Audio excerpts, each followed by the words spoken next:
Good morning বন্ধু, কেমন আছেন? আমরা যারা নিজেরা কাজ করছি বা কাজ শুরু করব ভাবছি, তাদের একটা কথা মনে রাখতে হবে যে যেহেতু আমাকে মানুষের সঙ্গে কাজ করতে হবে, মানুষকে নিয়ে কাজ করতে হবে, তো একটা জিনিসের যেটা অভাব আমি দেখি সেটা হচ্ছে মানুষ মানুষকে সম্মান দেয় না।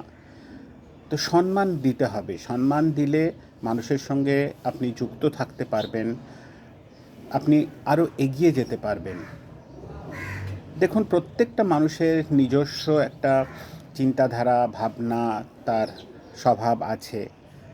আমরা তাকে চেঞ্জ করা সম্ভব নয়, কিন্তু আমরা যদি তাকে তার ডিউ সম্মানটা দিতে পারি, সম্মান দিলে যদি আমাদের কোনো অসুবিধে না হয়, তাহলে আমাদের কাজটা অনেক সহজ হয়ে যাবে। খুব ভালো থাকুন, আপনার দিনটা খুব ভালো কাটুক। Thank you.